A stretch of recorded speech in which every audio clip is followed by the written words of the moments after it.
마가복음 연속 설교 25번째 시간입니다. 오늘은 마가복음 7장 1절부터 13절 말씀까지 신약 성경 마가복음 7장 1절부터 13절 말씀까지 제가 먼저 본문을 봉독하겠습니다. 바리새인들과 또 서기관 중 몇이 예루살렘에 와서 예수께 모여들었다가 그의 제자 중 몇 사람이 부정한 손 곧 씻지 아니한 손으로 떡 먹는 것을 보았더라. 바리새인들과 모든 유대인들은 장로들의 전통을 지키어 손을 잘 씻지 않고서는 음식을 먹지 아니하며 또 시장에서 돌아와서도 물을 뿌리지 않고서는 먹지 아니하며 그 외에도 여러 가지를 지키어 오는 것이 있으리 잔과 주발과 놋그릇을 씻음이러라. 이에 바리새인들과 서기관들이 예수께 묻되 어찌하여 당신의 제자들은 장로들의 전통을 준행하지 아니하고 부정한 손으로 떡을 먹나이까? 이르시되 이사야가 너희 외식하는 자에 대하여 잘 예언하였도다. 기록하였으되 이 백성이 입술로는 나를 공경하되 마음은 내게서 멀도다. 사람의 계명으로 교훈을 삼아 가르치니 나를 헛되이 경배하는도다 하였느니라. 너희가 하나님의 계명은 버리고 사람의 전통을 지키느니라. 또 이르시되 너희가 너희 전통을 지키려고 하나님의 계명을 잘 저버리는도다. 모세는 내 부모를 공경하라 하고 또 아버지나 어머니를 모욕하는 자는 죽임을 당하리라 하였거늘 너희는 이르되 사람이 아버지에게나 어머니에게나 말하기를 내가 드려 유익하게 할 것이 고르반 곧 하나님께 드림이 되었다고 하기만 하면 그만이라 하고 자기 아버지나 어머니에게 다시 아무것도 하여 드리기를 허락하지 아니하여 너희가 전한 전통으로 하나님의 말씀을 폐하며 또 이 같은 일을 많이 행하느니라 하시고. 오늘은 마가복음 연속 설교 25번째 시간으로 지난번 설교에 이어 하나님의 계명을 버리는 자들 이란 주제를 놓고 두 번째로 함께 말씀의 은혜를 나누도록 하겠습니다. 여러분, 당시 유대인들은 대대로 전해지는 장로들의 전통을 따라 손을 씻은 후에 음식을 먹었는데 예수님의 제자 중 몇몇이 손을 씻지 않은 채로 식사를 했고 그 모습이 종교 지도자들의 레이다망에 걸려 시비가 걸린 일이 바로 본문의 주된 내용이었습니다. 지금까지 종교 지도자들이 예수님을 해코지하기 위해 무진 애를 썼던 것을 다 아시지 않습니까? 그러나 지혜로운 주님의 대처에 번번이 실패할 수밖에 없었는데 이번에는 예수님을 대신하여 제자들을 타깃으로 삼았던 게 나름 들어먹혔던 것이죠. 그런데 예수님은 제자들을 꾸짖지 않으시고 시비를 건 종교 지도자들을 향해 신랄하게 비판하셨죠. 그렇다면 예수께서 지적한 종교 지도자들의 문제는 무엇이었습니까? 사람이 만든 전통을 지키느라 하나님의 계명을 버린다 하는 것이었지요. 다시 말해 유대인들은 율법의 세칙에 불과한 장로들의 전통을 어느덧 율법의 명령보다 더 소중히 여겨 지켰고 그것이 주님 보시기에는 더 큰 악이었던 셈이죠. 즉 예수님은 겉과 속이 다른 외식을 하나님의 계명을 버리는 행위로 간주하고 비판하셨습니다. 더욱이 하나님 사랑과 이웃 사랑에 관한 율법의 정신은 안중에도 없이 그저 자신의 의의를 내세우기 위해 혈안이 된 작자들이 당시 종교 지도자들이었는데 예수님은 너희야말로 제 욕심에 사로잡혀 사는 죄인이고 하나님의 뜻과 상관없이 제멋대로 사는 방탕한 인간들이다 하고 비판하셨습니다. 그런 거로 그들은 자신의 추악함을 감추고 자기 의의를 세우기 위해 장로들의 전통을 지키는 일에 사활을 걸었던 것이죠. 또한 이들은 종교적 규칙을 준수하여 자신의 의로움과 경건함을 과시하는 데서 그치지 않고 남의 허물과 약점을 지적하여 깔아뭉개는 지경까지 나아갔는데 남의 허물을 비난함으로써 자신의 의로움이 더더욱 부각될 수 있었기 때문이죠. 물론 외식과 위선은 당장 이득을 얻어내기가 쉬운 방법인 까닭에 종교 지도자들은 제자들의 실책을 작정하고 물어뜯을 생각이었습니다. 그러나 외식으로 상대방을 속여 얼른 효과를 볼 수 있을지언정 여러분, 거기서 선한 열매를 기대하기란 불가능합니다. 그러나 다행스럽게도 예수님이 제자들과 함께 하셨고 먹잇감이 될 뻔한 처지에서 그들을 건져주십니다. 그러므로 유념하십시오. 겉으로 드러난 행위는 마음에서 우러나올 때 비로소 가치가 있고 진정성이 확보되기 마련입니다. 그리고 예수님은 연약한 믿음일지언정 하나님을 사랑하고 의지하는 제자들의 작은 일탈을 너그러이 용납하셨죠. 그러나 하나님을 사랑하지도 않는 주제에 규칙을 완벽하게 지킨 거로 착각하면서 사람들 앞에 유세를 떨었던 종교 지도자들의 외식은 무섭게 정죄하고 강하게 비판하셨습니다. 그러므로 외식하는 신앙에 잠식되지 않도록 주의하십시다. 자, 그런데 겉과 속이 다른 외식만이 문제가 아닙니다. 그래서 예수님은 장로의 전통 및 사람의 전통을 지킨답시고 하나님의 계명을 저버리는 당시 종교 지도자들의 모순과 부조리를 지적하기 위해 고르반을 예로 드셨죠. 그렇다면 고르반은 무엇일까요? 원래 고르반은 구약의 제사법에 등장하는 코르반을 음역한 단어로서 제물 혹은 예물로 하나님께 드리는 헌물 또는 거룩한 목적을 위해 먼저 바치는 제물을 의미한다고 합니다.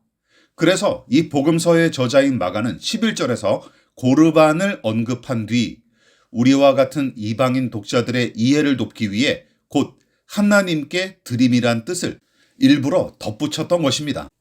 쉽게 말해 11조를 비롯한 헌금과 물건을 바쳐드리는 헌물을 가리키는 용어일 수도 있고 혹은 헌금과 헌물을 바쳐드리는 그 사람의 행위 자체를 가리키는 말로도 고르반이 쓰였던 것이죠. 그런 까닭에 제사법에 관한 규정과 절차를 기록한 레위기와 민수기는 이 단어를 각각 40회와 38회에 걸쳐 언급했을 정도예요. 또한 구약의 예언서인 에스겔서에서는 2번 등장하고 신약 성경에는 마가복음 7장 11절 본문이 유일합니다. 자, 그렇다면 예수님은 고르반의 규정에 따라 예물을 바쳤던 종교 지도자들을 도대체 무슨 이유로 비판하고 정죄하셨을까요? 다시 말해 겉과 속이 다른 그들의 외식적인 신앙은 그렇다손 치더라도 율법에 명시된 고르반의 규정을 지키려고 용을 쓰는 종교 지도자들을 칭찬하시기는커녕 도리어 그들을 향해 하나님의 계명을 저버리고 부모를 모욕하는 놈들로 비판하셨던 이유는 무엇일까요? 종교 지도자들로 일컫는 자들이 앞장서서 종교와 생활, 신앙과 현실을 분리시키는 짓을 저질렀고 더 나아가 그 기준으로 성스러운 것과 속된 것, 선한 것과 악한 것을 나누는 짓을 함부로 저질렀기 때문입니다. 자, 그러니까 예수님은 하나님의 율법과 종교 예식을 자신의 불의와 악을 덮거나 가리고 더불어 그럴듯하게 포장하기 위한 용도로 쓰는 행태를 악한 행위로 간주하셨듯이 제사와 헌금 등을 비롯한 종교 행위와 직접적으로 관련된 행위는 무작정 선하게 여기고 반대로 생계를 위한 노동과 부모 봉양 등의 현실적인 일들은 그보다 더 저급하고 열등한 일처럼 취급했을 뿐만 아니라 심지어 부정하고 악한 일로 여겨 거리끼는 행태를 외식하는 신앙 못지않게 하나님의 계명을 저버리는 짓으로 간주하고 신랄하게 비판하십니다. 그 내용이 9절부터 13절까지 계속 이어지죠. 공동 번역이 이 부분을 쉽게 번역했습니다. 그리고 이어서 이렇게 말씀하셨다. 너희는 그 전통을 지킨다는 구실로 교묘하게 하느님의 계명을 어기고 있다. 모세가 부모를 공경하여라 하였고 또 아버지나 어머니를 욕하는 자는 반드시 사형을 받는다 하였는데 너희는 누구든지 아버지나 어머니에게 제가 해드려야 할 것을 하느님께 바쳤습니다 라는 뜻으로 고르반이라고 한마디만 하면 된다고 하면서 자기 아버지나 어머니에게 아무것도 해드리지 못하게 하고 있으니 이것이 바로 전해오는 전통을 핑계 삼아 하느님의 말씀을 무시하는 일이 아니고 무엇이냐? 너희는 이 밖에도 그런 일을 많이 저지르고 있다. 이 부분을 좀 더 상세하게 설명하면 다음과 같습니다. 당시 종교 지도자들을 비롯한 유대인들은 고르반의 규정에 따라 돈이나 물건 따위를 구별하여 하나님께 바쳤고 그 헌신과 순종의 행위를 통해 저 스스로 나는 하나님을 경외하는 믿음의 사람이다 하고 자부했었는데 오히려 예수님은 그들의 불신앙과 불의를 지적하기 위해 도리어 고르반의 이 헌신을 끌어들이신 것입니다. 그러니까 나는 하나님께 잘 바쳐드리는 사람인 까닭에 그만큼 하나님을 향한 내 믿음은 크고 강하다 하며 으스대는 작자들에게 이렇게 말씀하신 셈이죠. 그래, 너희가 하나님을 위한답시고 꼬박꼬박 예물은 잘 갖다 바치기는 하지. 그런데 너희가 드리는 그 예물 따위 하나님은 관심도 없으시다. 아니 오히려 너희가 바치는 그 제물과 제사를 불쾌하게 여기시지. 왜냐하면 너희가 바친 그 예물은 더러운 것이기 때문에 하늘의 상급은커녕 오히려 하나님의 진노만 불러일으키기 때문이야. 그깟 예법을 지키고 예물을 갖다 바친들 그것이 너희를 구원하지 못하고 도리어 심판의 재료로 쓰일 뿐이다. 따라서 하나님의 계명을 저버리는 짓거리는 이제 그만두어라. 서리빨 같은 예수님의 말씀 앞에 종교 지도자들은 아마도 어안이 벙벙했을 것입니다. 생각해 보십시오. 고르반, 즉 하나님께 예물을 드린 행위 자체는 문제될 것이 없습니다. 다만 그 고르반의 헌신을 엉뚱하게 지키고 정용하는 것이 문제였죠. 다시 말해 그들이 고르반의 규정을 자신의 신앙을 포장하기 위한 용도로 사용한 것도 문제였지만 예수님은 신앙과 생활, 종교와 현실을 별개로 취급하는 그들의 행태에 분개하셨던 것입니다. 즉 종교적으로 시행하는 예식과 절차와 규정 등을 지키는 일은 철저하지만 정작 그가 가진 종교적 신념이나 가치관이 현실과 일상에 거의 영향을 미치지 못할 만큼 괴리가 큰 상태인 것입니다. 이 얼마나 웃기는 일입니까? 생계의 위협을 느낄 정도로 생활고를 겪는 부모의 처지는 아랑곳하지도 않은 채 율법의 규정을 지킨다는 명분으로 돈이나 물건을 구별하여 바치는 일은 전심전력했던 종교 지도자들.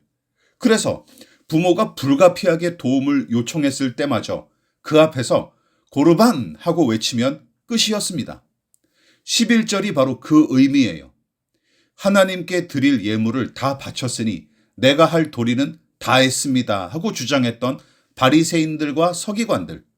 여러분, 이 종교 지도자들은 고르반의 규정에 따라 예물을 드린 행위를 내세워 자신의 경건함과 정당성을 주장했지만 정작 예수님은 부모 공경의 율법을 정면으로 어기는 이들의 행태를 악으로 규정하고 정죄하셨습니다.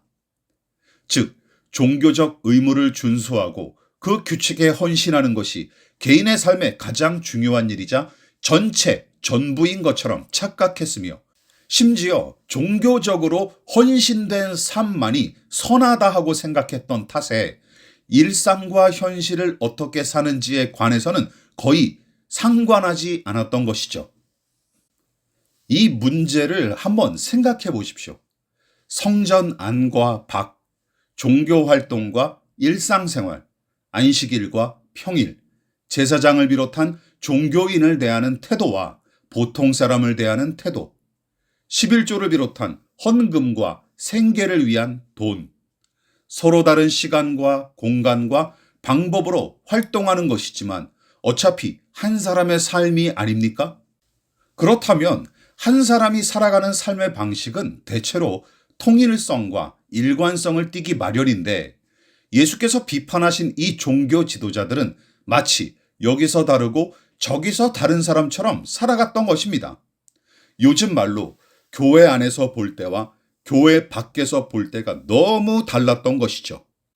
물론 이것도 일종의 외식적 신앙이지만 먼저 번 살펴봤던 외식은 개인의 겉모양과 속사람이 달랐던 점을 지적한 것이고, 이것은 시간과 장소와 사람과 상황에 따라 달라지는 외식의 형태를 가리킵니다. 쉽게 말해 한 사람의 모습이 종교적으로 정해놓은 시간을 지낼 때면 천사마저 그의 경건한 모습에 무릎을 꿇고 예수님도 기립박수를 칠 정도예요. 종교 활동이 이루어지는 장소도 마찬가지입니다. 눈물로 간구하는 기도실과 정성을 다해 예배하는 예배당 안에서는 이만큼 신령하고 경건하며 인격적인 사람이 또 있을까 생각할 정도예요. 그러나 주일 이외의 평일과 예배당 밖의 세상을 살아갈 때, 또한 기도하는 시간 이외의 다른 시간은 물론이고 신자가 아닌 불신자와 관계를 맺는 일은 마치 전혀 다른 사람인 것처럼 생각하고 행동하는 것이죠.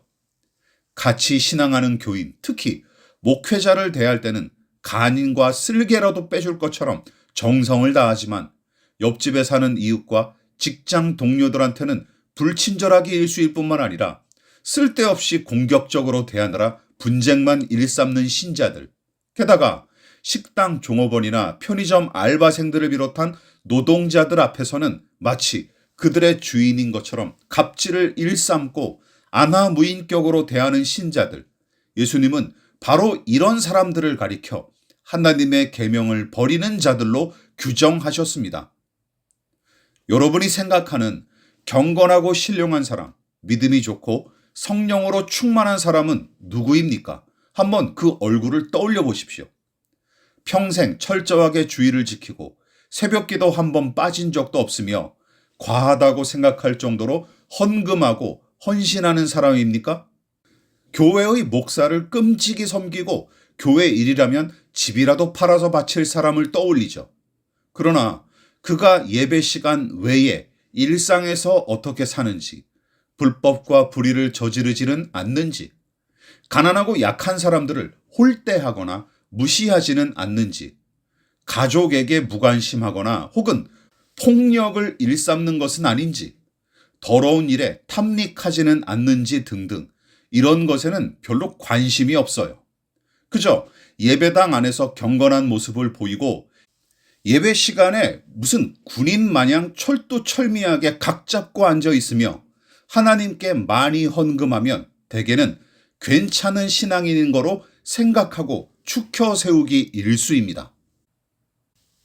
이처럼 종교 활동과 일상생활이 너무나 다른 상태, 일상의 현실과 철저하게 분리되어 요식행위와 생색내기에 불과한 신앙생활, 여러분, 이것이야말로 하나님의 계명을 저버린 행위로서 이런 사람들의 문제는 종교적 의무를 다했으니 나머지는 다 괜찮다 하고 믿는 것입니다. 부모의 안위는 전혀 염두에 두지 않고 그저 고르반 하고 외치기만 하면 다 되는 줄 알았던 종교 지도자들, 이들의 이 염치 없는 행태를 보십시오. 그런데 저들만 욕할 게 아닙니다. 그들의 불의한 작태가 오늘날 교회 안에서도 똑같이 반복됩니다. 종교적인 공간과 종교 예식에 참여하는 시간과 종교인을 만날 때는 그 종교의 계율을 신실하게 따름으로 믿음이 좋은 사람처럼 인정을 받죠. 그러나 가정과 직장과 일상생활과 평범한 인간관계에서는 도무지 선한 것을 찾아볼 수 없습니다. 오로지 종교적인 색채를 강하게 드러내는 게 전부일 뿐이에요. 그러나 내 삶의 구석구석까지 사랑과 자비를 베풀고 이웃의 생명과 생존을 위해 조금이라도 손을 보태며 세상 가운데 아름다운 예수의 향기를 풍기기는커녕 도리어 남을 착취하고 이용해서라도 제 이익을 도모하기 일쑤이며 서슴지 않고 거짓과 불의를 일삼는 오늘날 신자들은 고르반을 지킨답시고 부모를 무시했던 본문의 종교인들과 다를 게 하나도 없습니다. 게다가 이런 사람들의 가면 노름은 하나님과 세상 사이에 양다리를 걸침으로써 제 이익을 최대한 뽑아내려는 수작에 불과하기에 예수님은 생색내기와 가면 노름에 불과한 저들의 신앙을 매우 역겨워하셨습니다. 기억하십시오. 삶의 일부분만 내어드리는 생색내기용 신앙은 불신앙과 다를 바 없고 도리어 하나님을 욕되게 하는 짓거리에 불과합니다. 왜냐하면 모든 시간과 공간은 물론이고 모든 것의 주인이 하나님이시기 때문이죠. 시편 96편입니다. 모든 나라 가운데서 이르기를 여호와께서 다스리시니 세계가 굳게 서고 흔들리지 않으리라. 그가 만민을 공평하게 심판하시리라 할지로다. 시편 103편입니다. 여호와의 지으심을 받고 그가 다스리시는 모든 곳에 있는 너희여, 여호와를 송축하라. 내 영혼아, 여호와를 송축하라. 세상과 만물을 창조하시고 다스리시는 하나님, 다른 말로 모든 시간과 공간의 주인이자 언제 어디서나 다스리시는 하나님. 다시 말해 하나님의 손길이 미치지 못한 소외된 장소란 존재하지 않을 뿐더러 그분의 주권을 초월하여 홀로 존재하는 것도 없습니다. 모든 역사의 시공간 전부도 하나님이 주관하고 다스리십니다. 그러나 생색내기용 신앙, 종교의식과 일상생활이 분리된 신앙은 그 믿음을 정면으로 부정하기 때문에 악한 것이죠. 하나님께서 어느 시간에는 떠나 계시다가 필요할 때 다시 돌아오셔서 왕노릇하십니까? 그런 경우는 없습니다. 또한 하나님께서 특정한 곳에만 머물러 계십니까? 절대로 아닙니다. 세상 구석구석을 다 다스리시고 모든 사람의 시간 가운데 함께 하십니다. 이것이 우리의 믿음입니다. 말씀을 마무리하도록 하겠습니다. 당시 종교 지도자들은 예배하는 성전과 종교 의식을 진행할 때만 하나님을 인정했을 뿐이고 부모님과의 관계 등은 하나님의 소관이 아니거나 별개의 문제처럼 취급했던 것이죠. 이들이 가난한 자와 약한 자, 그리고 세리와 창기 같은 죄인들을 함부로 정죄하며 대놓고 차별하며 혐오했던 이유도 마찬가지예요. 하나님은 저런 인간들 따위와 함께 하시지 않으시고 절대로 그들과 관계하지 않으실 것이다 하고 확신했기 때문입니다. 그래서 예수님은 손을 씻지 않고 밥 먹은 제자들의 이 작은 잘못을 나무라는 대신 도리어 고르반의 규정을 내세워 부모 공경의 계명을 어겼던 바리새인들과 서기관들을 하나님의 계명을 저버린 죄인으로 정죄하셨습니다. 누차 강조했듯이 제자들을 보호하기 위해 일부러 편들어 주신 게 아닙니다. 올바른 영적 원리와 우선순위를 제대로 분별하게끔 가르치기 위해 종교 지도자들의 위선을 그리고 왜곡된 신앙을 비판하신 것이죠. 그러므로 예배당 안팎으로 한결같은 사람, 예배 시간만 아니라 평상시에 예수의 제자다운 사람, 무릎 꿇고 간구하는 기도실 바깥에서도 경건하고 신령하게 사는 사람, 목사와 교인들에게 선을 행한 만큼 가족과 이웃과 직장 동료에게도 심지어 다른 종교인에게도 동일하게 선을 베풀 줄 아는 사람, 여러분, 그 사람이 진짜 예수의 제자다운 사람입니다. 그러므로 신앙과 일상의 간극이 너무나 넓고 종교와 현실의 괴리가 너무나 크다면 우선 자신의 신앙을 철저히 점검하고 회개하십시오. 그리고 그 커다란 괴리와 간극의 원인이 무엇인지 그 부조리를 고치기 위해 고민하고 힘써 기도하십시오. 그렇지 않으면 본문의 종교 지도자들처럼 우리도 예수님께 무섭게 책망받을 줄 아십시오. 신앙에 대한 개인의 열심과 열정이 도리어 하나님의 계명을 버리는 일이 될 수 있음을, 또한 복음의 정신을 배반하는 짓거리가 될 수 있음을, 그리고 또 다른 우상 숭배일 수 있음을 명심하십시다. 그리고 언제 어디서나 누구를 만나든지 진실하고 한결같은 믿음의 사람으로 서 있을 수 있기를 진심으로 부탁드립니다.